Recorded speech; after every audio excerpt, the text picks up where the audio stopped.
일반 매매 지금 나와 있다니까요. 지금 계약금 넣는 사람이 이거 가져가는 거야.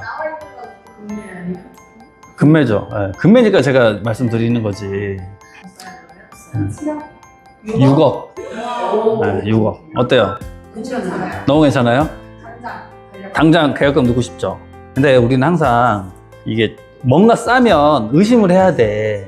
본 영상에서는 다가구 주택 경매물건과 일반 매매물건에 대한 비교를 통해 부동산 물건 비교 분석에 대한 다양한 견해를 공유하고 있습니다. 앞으로도 이와 같은 영상 시청을 희망하시면 구독과 좋아요 부탁드려요. 다가구 주택은 어떻게 보세요? 원룸 건물 비싸서 못 사는가?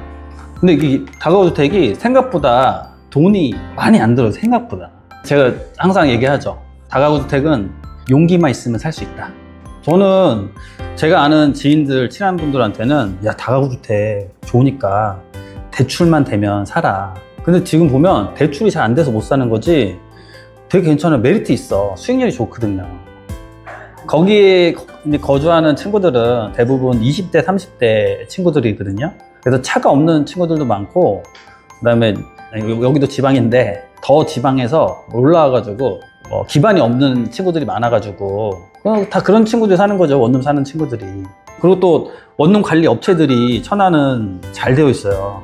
그래서 세입자가 집주인 연락처를 몰라요. 세입자가. 근데 그게 얼마나 큰 장점이냐면 세입자가 집주인 연락처 알면 툭 하면 전화한다니까요. 그리고 고장났어요, 이것 좀 고쳐주세요, 이렇게 전화 온단 말이야. 그럼 되게 귀찮죠. 그리고 나중에 퇴실할 때 이사 정산도 다 해줘야 되죠. 가스 검침해야 되지, 전기 검침해서 해줘야 되지. 이게 되게 불편하거든요. 뭐 청소 어떻게 할 거야. 근데 다른 지역은 뭐 그렇게까지 하는지 모르겠는데 천안, 아산 이쪽은 청소비를 누가 부담하냐면 세입자가 부담을 해요. 그래서 원룸 같은 경우에는 지금 8만 원 부담을 합니다. 그래서 신경 쓸 게 별로 없거든요. 그리고 주택관리는 원룸 방 30개까지는 보통 30만 원, 그리고 계단 청소는 10만 원, 네, 이 정도. 그럼 저는 되게 만족하면서 갖고 있거든요. 신경 쓸 게 별로 없어. 그리고 월말마다 월말 레포트, 사장님 월세 얼마 거쳤는데요, 여기 안 거치는데 지금 독촉 전화하고 있습니다. 뭐 엑셀로 쫙 해가지고. 근데 해주는 데가 있고 안 해주는 데가 있는데 제가 맡기는 업체는 그걸 다 해줘요. 오, 잘 돼 있죠. 또 월세 안 내잖아요. 그러면 월세 안 내면 월세 안 내는 세입자들하고 어떻게 연락을 해? 그죠? 그런 생각 하시죠? 제가 연락해 본 적 한 번도 없어요. 제가 지금 거의 한 5년 넘게 갖고 있는데 연락 한 번도 한 적이 없어. 다 누가 해줘? 주택관리에서 다 해줘요. 월 30. 근데 원룸 중에 보면 방개수 많은 애들 있잖아요. 그러니까 보통 그거는 뭐 연립이나 아니면 오피스텔로 되어 있거든요. 많은 데는 뭐 50개, 60개까지도 있어요. 근데 당연히 50개, 60개도 30 주고 하면 안 되지. 걔는 좀 더 받아요. 40, 뭐 50 이렇게. 한 칸당 10,000원 정도, 10,000원 안쪽으로 생각하면 돼요. 아, 입금 내역이요? 빠른 계좌 등록이라고 해가지고 여기 가면은 계좌 조회를 할 수가 있어요. 로그인을 하지 않아도 계좌 조회를 할 수가 있어. 잠깐만요. 여기 있다. 빠른 조회 있죠. 빠른 조회 가면은 계좌 번호랑 비밀번호랑 그 다음에 주민번호 앞자리 알면은 입금 내역을 확인할 수가 있어요. 그럼 빠른 계좌 조회 등록을 하면 돼. 그러면 남들도 그거를 볼 수가 있어요. 이거를 입찰하라, 지금이 좋다라는 것보다는 한번 이런 건물은 어떻게 보냐 이거지. 어차피 이게 되게 메리트가 있는 게 주택이 1주택이라니까요. 주택이 하나야. 더 메리트 있는 건 뭐냐면 1주택자는요, 공시가 12억 원 이하의 주택을 갖고 있으면 그 12억 이하에서 뭐 1,000만 원이 나오든 2,000만 원이 나오든 월세 수익이 비과세예요. 1주택자에 한해서. 그리고 그 주택의 가액이 공시가 12억 이하면. 아셨나요? 이거 대박 아닌가요? 진짜 좋은 것 같아. 대박 아니에요? 나만 그렇게 좋다고 생각하나? 그 월세 수익 신고를 해도? 월세, 이거 비과세니까 낼 필요가 없는 거죠. 신고 안 해도? 근데 지금 전월세 신고제 그걸 말씀하시는 건가? 전월세 신고제? 아니면 내 소득 신고? 소득 신고는 안 해도 되는 거예요. 1주택자면 안 해도 돼. 네, 소득세 신고를. 근데 그 외에는요, 내가 예를 들어서 내 지금 살고 있는 집이 있고 월세 30만 원 나오는 집이 있어. 신고해야 돼, 안 해야 돼요? 해야 돼요, 안 해야 돼? 해야 돼요. 이건 해야 돼. 그러니까 내가 2주택 소득자면 월세 30을 받아도 지금은 신고해야 돼요. 2023년도까지인가는 월세 소득이 2천만 원 이하면 신고를 자체를 아예 안 해도 됐어. 근데 지금은요, 2천만 원 이하는 분리과세로 그 소득세 신고를 하든 아니면 내가 그거를 비교를 해가지고 종합과세를 하든, 그러니까 내가 예를 들어 다른 소득이 없으면 종합과세 하는 게 훨씬 더 쌀 수도 있죠. 그거는 내가 선택해서 하면 되는 거고. 그래서 지금은 월세 30만 원 받아도 임대소득세 신고해야 됩니다. 근데 30 받는 것 같다가 안 해도 걸리진 않겠지. 자, 이거는 원룸. 그러니까 내가 이거를 이번에 하라 마라 뭐 그런 게 아니라 한번 우리가 분석을 한번 해보자는 거예요. 그래서 지금 성정동, 도정동 이쪽에 다가구주택이 생각보다 잘 안 나오거든요. 한 1년에 한 2채? 3채? 한 이 정도밖에 안 나와요. 되게 잘 안 나와. 그래서 지금 한번 여기 가서 한번 보고 성정도, 도정동 쪽에 나오면 괜찮다 제가 말씀드리는 거예요. 땅은 116평, 건물은 197평. 그러니까 다가구주택이 되려면 660제곱미터 이하만 되는 거예요. 그걸 초과해버리면 다른 걸로 용도가 1주택자가 되는 게 아니에요. 연립을 하든 아니면 다세대로 빼든 아니면 오피스텔로 빼든 이렇게 해야 되는 거예요. 감정가는 15억이고요. 이게 한번 유찰돼서 10억 5천까지 떨어졌어요. 용화동이라는 동네가 아산에 있죠. 아산 구도심에서는 그나마 좋은 편에 속해요. 모종동, 용화동. 그나마 좀 좋은 동네에 속한다고 보시면 되고, 주변이 다 대부분 다가구주택들이죠. 다 이렇게 보시면 이게 작게만 봐도 다 그렇죠. 다 똑같은 다가구주택들 많이 있죠. 그러니까 그만큼 이 동네는 이런 원룸에 대한 수요가 있으니까 이렇게 지었겠지. 그죠? 그래서 용화동이라고 하면 아까 제가 말씀드린 이게 아산 시내 있잖아요. 아산 시내에 여기는 어떻게 보면 이제 좀 구도심이지. 구도심인데 새로운 아파트들이 여기 많이 생겼어요. 모종동에. 그리고 용화동에 또 새로운 아파트랑 이제 도시개발 사업이 진행된 거예요. 여기 용화지구. 그 한가운데에 있는 다가구 주택이야. 그냥 평범해요. 평범한 다가구 주택이야. 이렇게 생겼어요. 별거 없죠? 네, 이렇게. 고려 아트빌. 이름이 좀 오래됐어. 이름이, 고려 아트빌. 조금 마음에 안 들어요. 제가 봤을 때는 그냥 평범해요. 괜찮아. 물론 현장을 가서 상태도 보긴 봐야겠지만 괜찮아 보이고, 얘가 또 장점이 뭐가 있냐면 다가구 주택은 보통 주차가 이렇게 필로티 구조로 되어 있잖아요. 근데 보통은 좁으니까 이렇게 다 여기 밖에다 이렇게 주차까지 하잖아요. 근데 얘는 장점이 이 공간이 있어. 이 공간이 뭐예요? 공용 주차장이야. 장점이 있죠. 그리고 공용 주차장인데 여기 건물 지을 수 있어 없어요? 못 짓잖아. 그러면 여기 이쪽에 앞으로 영구조망이야. 아니 왜 영구조망 맞잖아요. 아니 다른 원룸도 봐요. 여기 다 따닥따닥 붙어 있잖아. 그죠? 따닥따닥 붙어 있어가지고 여기 다 막혀 있단 말이에요. 근데 여긴 뚫려 있잖아. 여기가. 그 얘기를 하는 겁니다. 옥상은 이것도 확인은 해봐야 되겠지만 위반 건축물 같아 보이진 않거든요. 근데 확인을 해보긴 해봐야 돼. 위반 건축물 같아 보이기도 하고. 세입자가 많이 있죠. 보면 이렇게 있어요. 보증금 4천. 그 다음에 이런 거, 이 정도 있어요. 300에 35. 그 다음에 3천, 8천. 얘는 좀 큰 데가겠죠. 4천, 3,500. 그죠? 3천, 300, 5천, 이렇게 있어요. 5천은 한국토지주택공사. 이게 LH 전세라고 해가지고, 그러니까 주거 취약계층들 있죠? 거기를 LH에서 주거복지 차원에서 지원해 주는 거예요. 보증금이 5천이면 보통 제가 LH 전세를 받아보니까 자기 금액은 보증금액의 5% 정도로 내더라고요. 얼마 내요 그러면? 자기는 250만 원만 내고 나머지는 LH에서 지원을 해주는 거예요. 4,750만 원. 이런 식으로. 그래서 이렇게 살고 있습니다. 대략적으로 제가 보니까 원룸은 한 300에 한 35 정도 받는 것 같아요. 그리고 여기가 투룸, 투베이 이런 게 섞여 있거든요. 그다음 주인 세대도 있어. 그런 게 섞여 있어요. 그래서 제가 이거를 보니까 16세대가 있더라고요. 그걸 어떻게 알아요? 16세대가 있는지? 여기 쭉 내리면 호수도 있지만 여기 이미 이게 돼 있어. 자세하게 도면이. 그래서 2층, 3층 해가지고 12세대가 있고요. 4층에 4세대. 그래서 16세대가 있어요. 그래서 제가 이걸 월세를 한번 뽑아봤거든요. 월세를 뽑아보니까 이렇게 나오더라고요. 제가 좀 빨리 뽑았죠. 그래서 이게 쭉 보니까 원룸은 300에 35 정도, 이 정도 나오고, 그 다음에 투베이 있죠, 투베이. 투베이는 뭐예요? 거실 하나, 방 하나 있는 게 투베이거든요. 투베이가 500에 40 정도. 그리고 투룸은 뭐예요? 방 2개에 거실 하나 있는 거. 요게 4호 라인이 이렇게 돼 있더라고요. 그래서 투룸은 얼마 받냐면 1000에 60. 거기 3층도 3호, 4호가 이렇게 돼 있어요. 이렇게. 그러면 요걸 쭉 하고 403호 가니까 3룸이 하나가 있더라고요. 403호에. 여기 보면 403호 있죠? 여기 방 하나, 둘, 셋. 네, 3룸이야. 그래서 얘는 얼마? 2000에 80. 그렇게 쭉 다 하면 보증금이 8,500. 그리고 월세가 670.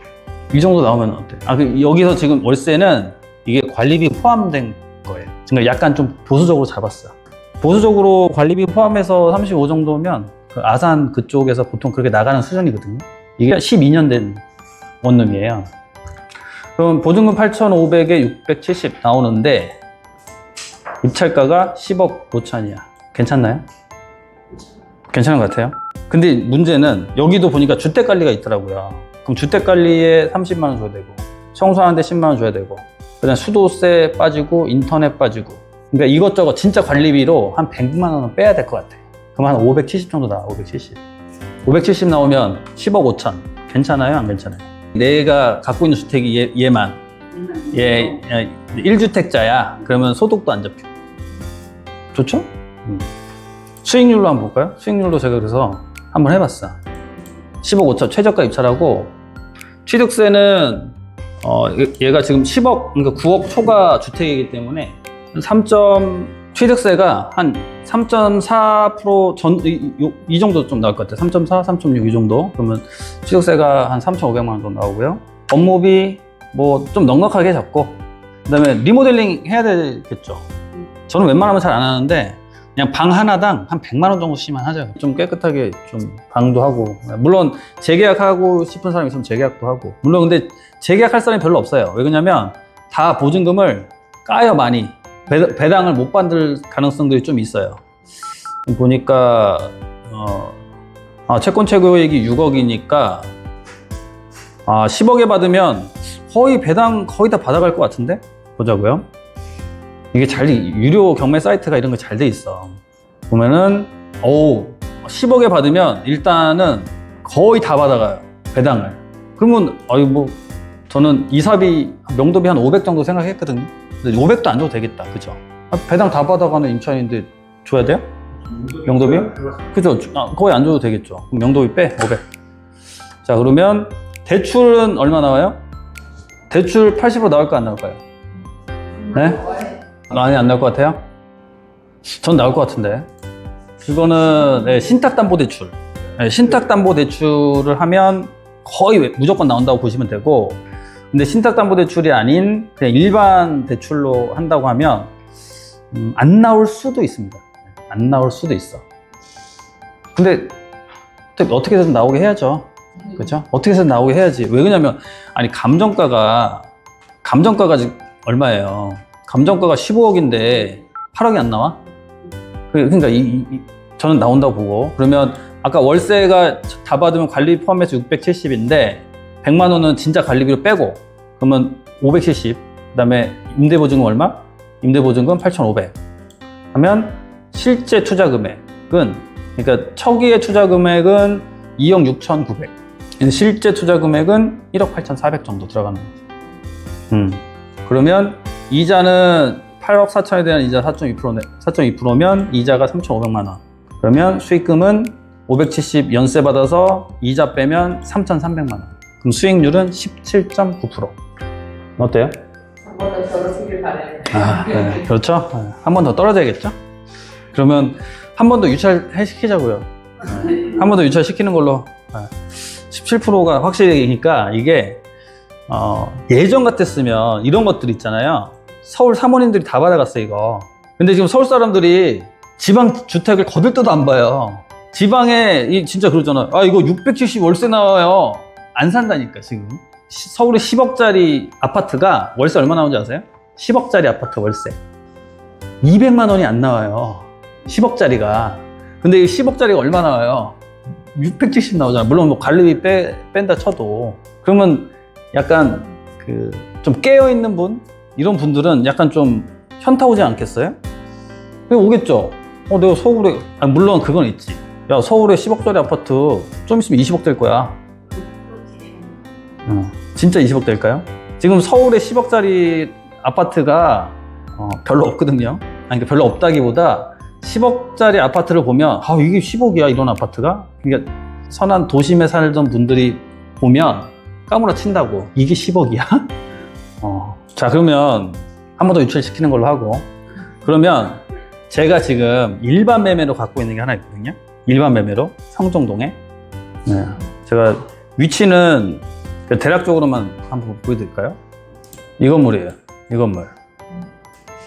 아까랑 비교했을 때 거의 비슷해. 지은 지도 한 2010년도 초반, 2011년도, 12년도. 네, 이때 지은 거고요. 방 19개 있어요. 300에 여기도 똑같이 35받아.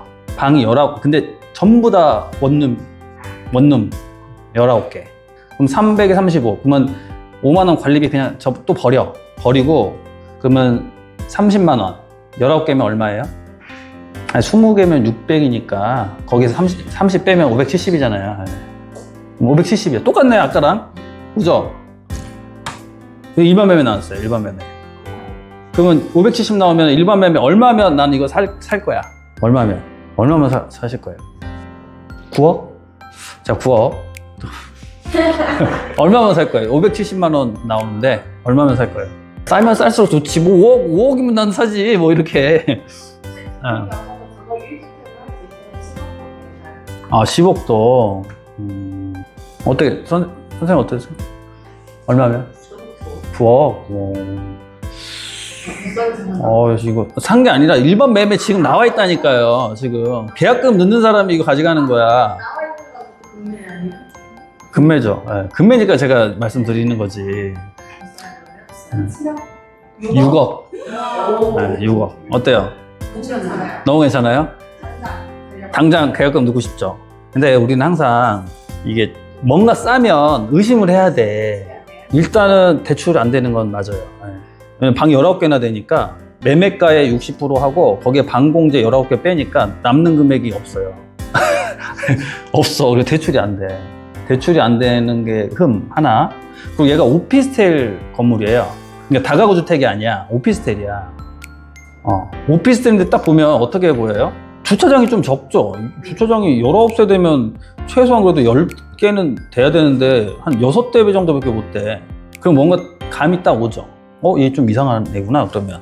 네, 여러분들이 생각하는 그거 방 쪼개기가 들어갔어. 방 쪼개기. 네? 방 쪼개기. 그러니까 불법 건축물인데 다행히도 지금까지 적발이 안 됐어. 도면부 알죠, 저는. 도면을 딱 봤는데, 이거 그건데요? 이렇게 한 거지. 그래서 그게 좀 두 가지가 흠이에요. 대출이 안 되는 거랑 방 쪼개기가 들어가 있어서 걸리면 그다음부터 이제 뭘 내야 돼요? 이행강제금을 내야 돼요. 이행강제금.